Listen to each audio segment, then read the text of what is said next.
How's everybody feeling today? All right, pose for the drone. Pose for the drone. We're posing for the drone. Well, first of all, I'm so excited. Yes, thank you for having me. This is incredible. I am so grateful to have you here. Where do we start? I'm just gonna get into it. Okay. Backstage, we were talking about your mother. Yeah. Tell us about her. Yeah, my mom so I'm originally from Las Vegas, and yes, black people really do live in Las Vegas. We don't live in the casinos, all that good stuff. But I was born and raised in Las Vegas. My mother grew up working in housekeeping as a maid in one of the hotels that was there. My grandmother also did private homework for wealthy white people, so she cleaned their homes. And so I am literally 2 generations removed from that work, and it is noble and honorable work. From those women, I've learned what grit and what grace looks like. You know, they didn't have opportunities for education the way that I did. But my mother is one of the strongest people I know. She is one of the hardest working people I know. And I carried them into rooms that they would have never had an opportunity to sit in. And so we were talking about her and just the scope of some of the things in my life. And so a part of who you see today is a direct correlation between my mother and my grandmother. Yes. Yeah.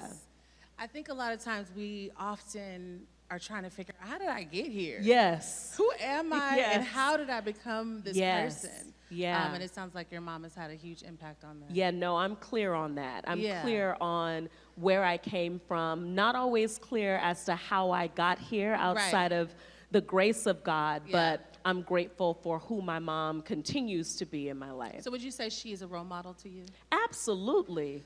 Absolutely. So let's talk about role models then. Yeah, let's talk about them. Do you consider yourself a role model? Like, as you walk through the world, you've got this big, powerful position. You've worked in multiple industries. You've been a leader. You are now leading in a church that is humongous and incredibly impactful, especially now. How do you deal with people saying, okay, you need to be a certain way so that little girls and teenagers and young women who are looking up to you as a role model can mirror your behavior? Yeah, I don't necessarily feel like I classify myself as a role model. You know what I mean? I think role model is amongst many other labels that people choose to give to you. Some of them are good, some of them are not. I shy away from role model because today they love you as a role model. Tomorrow you might be something else to them. I think the minute that you don't fit in the box that people want you to fit into, then their perception on who you are changes. And so I think instead of identifying myself as a role model, I just show up and I be. If that connects with someone, then I love that. If there's something that they're able to draw from me, then that's amazing. But I don't go into spaces coming because I feel like I'm trying to represent anything other than the greatest part of myself. Everything else is just everything else. The labels are interesting. They are. You know, I'm a recent first lady myself. My Lord. And now I'm like, what does that mean? You know? So it's interesting to navigate. Let's see, who do we have in the room? I'm curious who we're talking to. Who of you might be like entrepreneur? Entrepreneurs in the house, lots of entrepreneurs. What about corporate leaders in the corporate space? A couple folks. All right, who am I missing? Creators, content creators, artists. Okay, so that's about even. Interesting. There's a lot of things to navigate with, specifically if you're so content creators, I want y'all to know that you are actually entrepreneurs. So raise your hand when people say that. You are managing your own business and your personal self. So I just need you to understand that. But right now, especially with a weird market, right, with people not necessarily doing brand deals like they used to, or with you know, folks not buying tickets to your events and your things as much as they may have.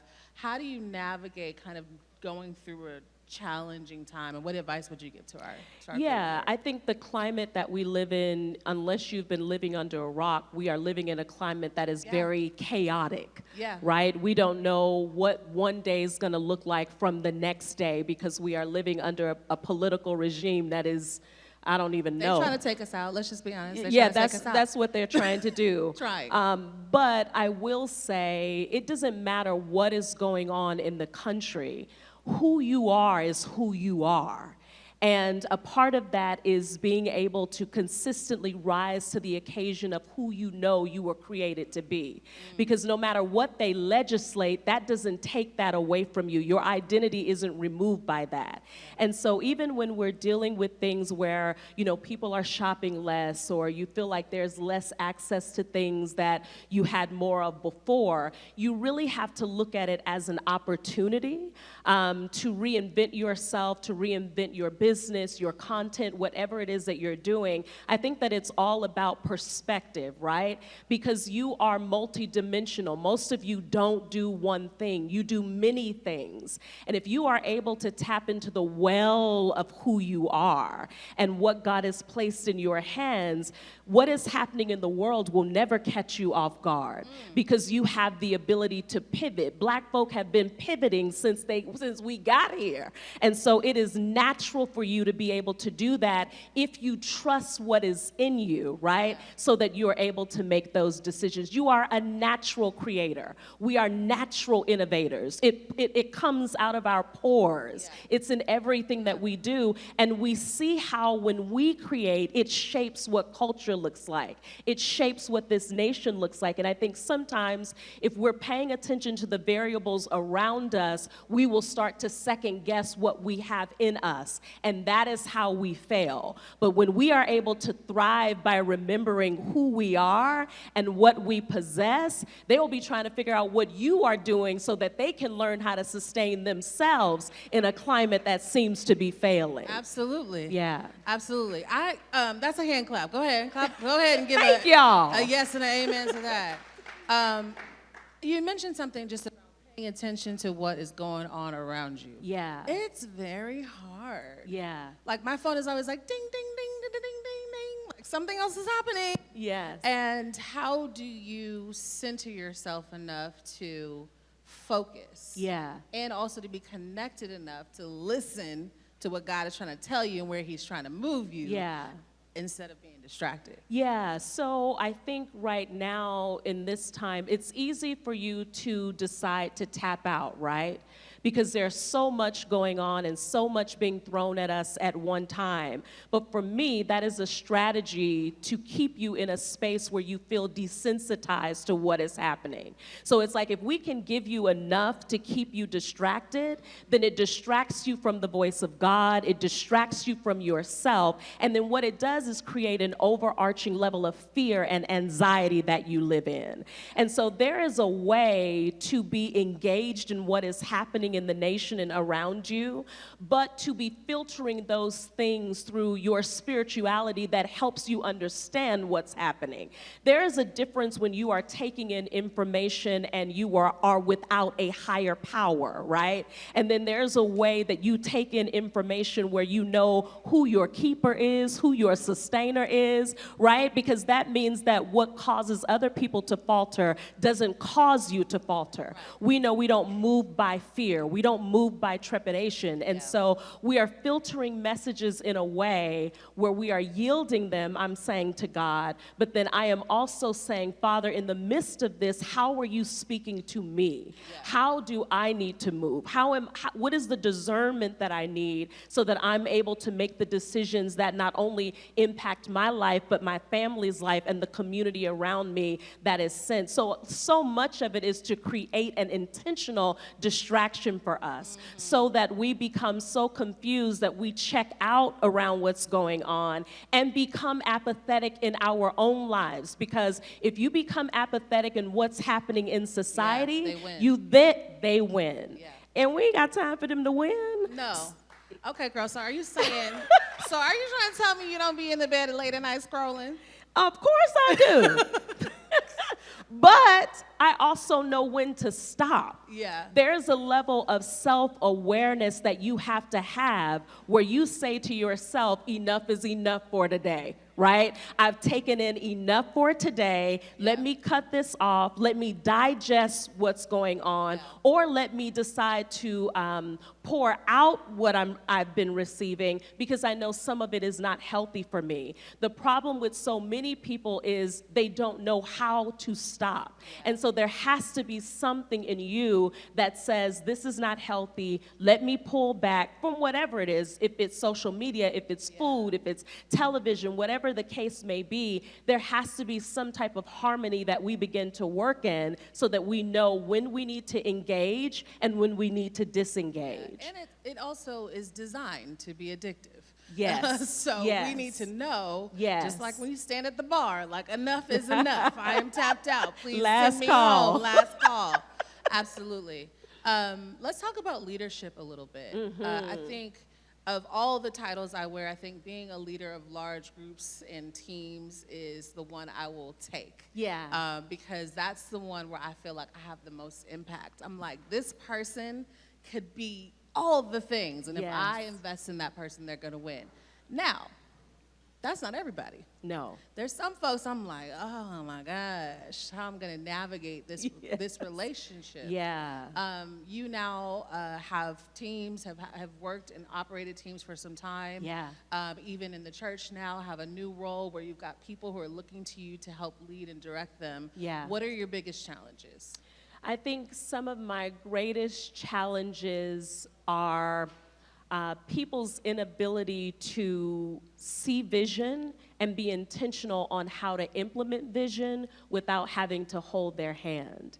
I like to work with people who have the capacity to get it. They can get it. Yes. They got it. I'm good. Yes. Yeah, but sometimes they don't. They don't. Yeah. They don't. What do you do? You just say this ain't it, or you? Yeah, sometimes. Yes, sometimes, particularly in ministry spaces, and for some of you in your spaces, sometimes we are more invested in the relationship of a person than their actual capacity.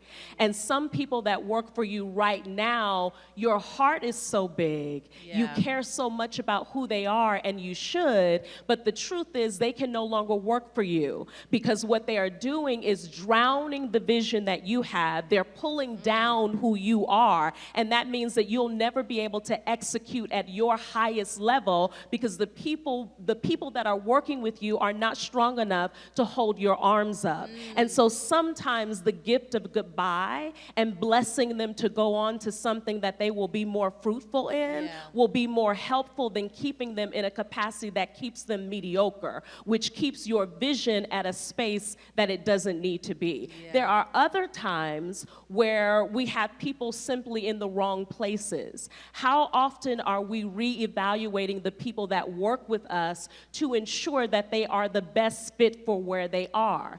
People outgrow positions, they outgrow spaces, and when they do, if they are valuable to the space, we just have to figure out where they belong best. And oftentimes, if you can move them to the best space, then you get the best out of them. The company grows, the business grows, you grow, and then we're all good.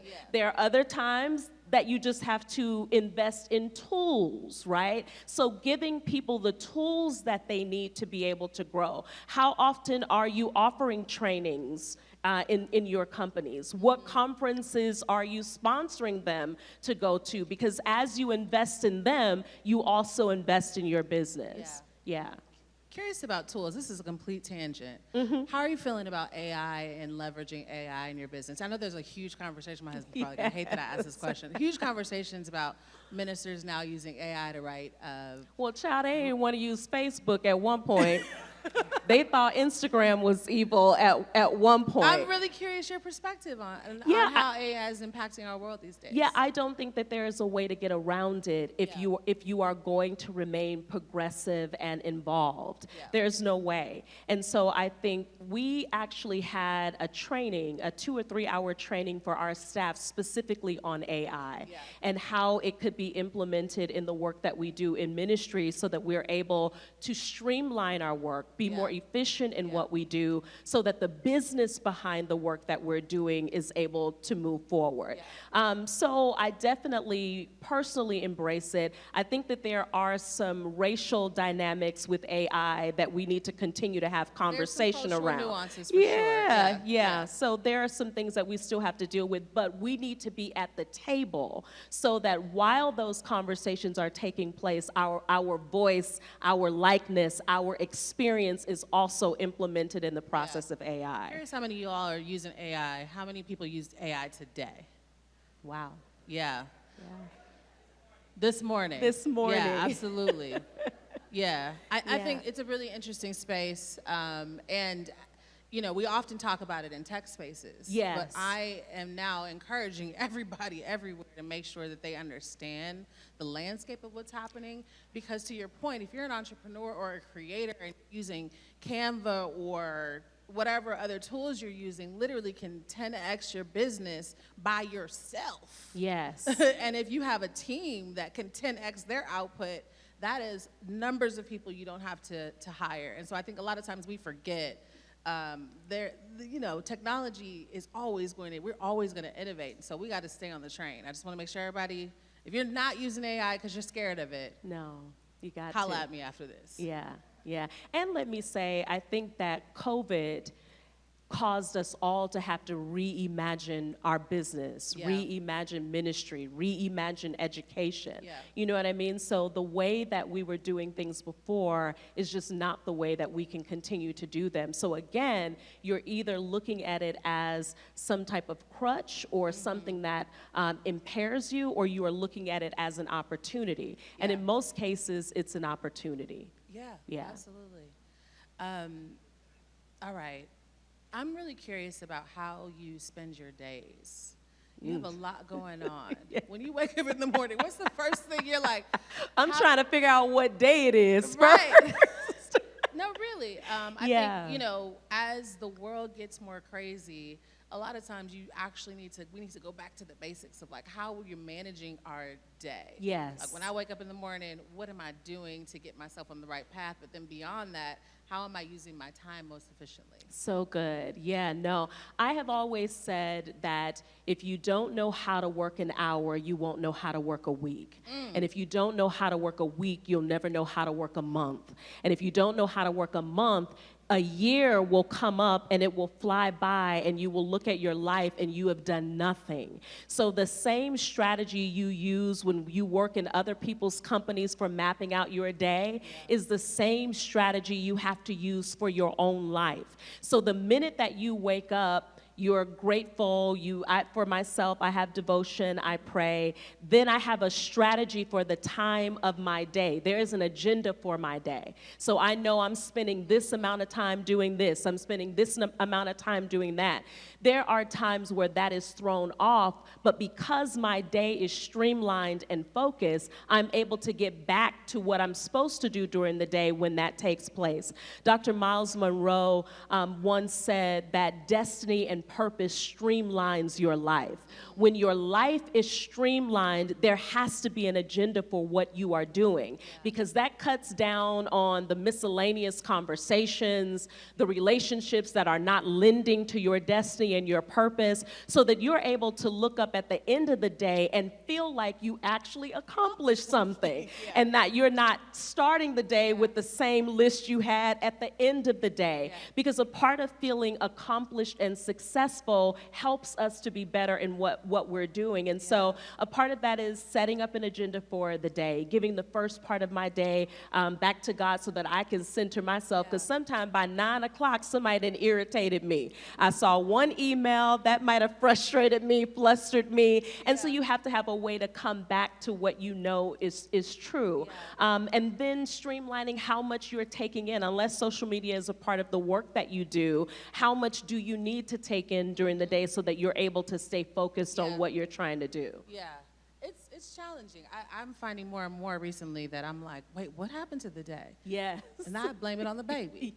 But I know that, you know, to your point, working an hour can change. Like I don't know if Ashley's in here, but I'm like, all right, it's power hour.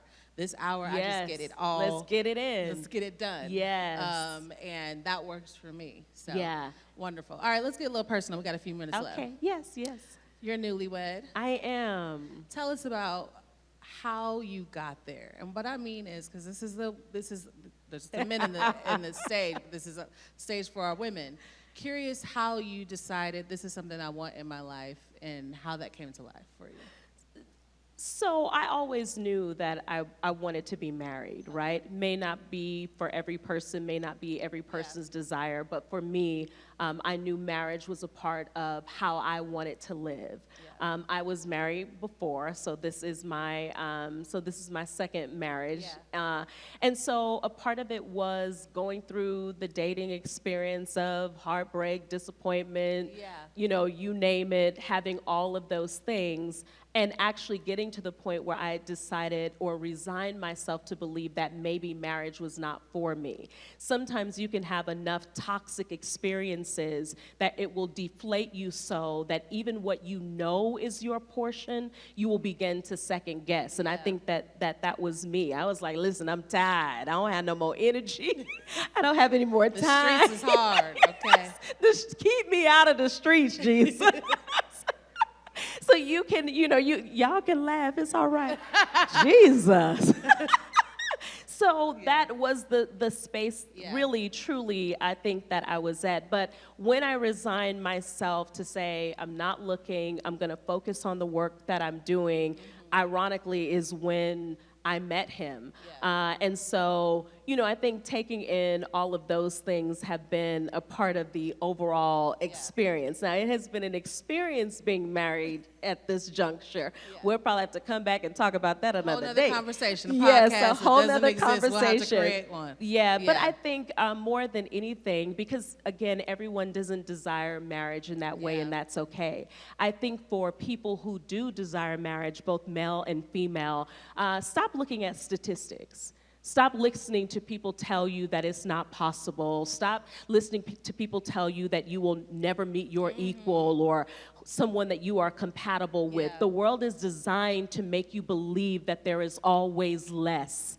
And here's the thing, if you believe that there is abundance for you in your money, it's there. If you believe that there's abundance for you in your health, it's there. So if it can be in every other area of your life, why can your heart not experience that as well? And sometimes I think we embrace certain stereotypes, labels, numbers that could all be legitimate. But for me, I always say if God is all sufficient, he is all sufficient. Either I'm going to believe him for every aspect of my life or I'm not. And it just comes down to that. So I think it's having faith that whatever it is that your heart desires will come to you at the right time. Sometimes it takes a long time. But it's possible, So Ariel introduced you as a powerhouse, and I believe after our conversation, that's part of what I'm learning. And I'm curious, how do you manage all of that? Meaning, how do you have space for yourself, your personal life, for your bonus children, for your husband, for your friends, for your ministry, for your professional life? I mean, it is a lot to take on and consider on a day-to-day. How? And then also be you. So some days I'm drowning. Some days I am absolutely drowning. There are times where I'm literally saying to myself, God, give me the capacity for the day so that I'm able to get through the day. And I think it looks good when people make it seem like they've mastered and perfected every area of their life, but I have not. My life has gone into a new rhythm that was foreign to me. I've always worked hard, always had a lot, but this is a different type of a lot. So transparently, there are days that I feel overwhelmed, that I don't get to everything that I need to get to, but then there is something that I'm reminded of that if God gave it to me, he has also graced me to be able to handle it. And I think that that is what I remind myself of. And when I do that, I'm able to get my second win, right? So a part of that is learning to say no. The grace to say no. No is holy and a complete sentence. There are times where you just have to tell people no. And when you say no, it frees you up for more things for yourself, for the things that are more meaningful to you. And so I don't have a desire to constantly say yes to people to make them feel good when I know it's killing me, right? So a part of it is being able to say no. The other part of it is designating time that I call Sabbath to take a moment to pause, to stop from work, and to get rest, right? I think since Black people have come to this country, we've been working. It's all we've done. It's all we've done, and so it's all that we know. And we live in a culture that tells us that in order for us to make it, it's hashtag no sleep. You can never rest. In order to make money, you gotta always be up. But the truth is, when you are anchored in the truth of who you are, you know that if you rest, you will never miss what you need to have. Because rest gives you a level of clarity. That's a clap, go ahead. Yeah.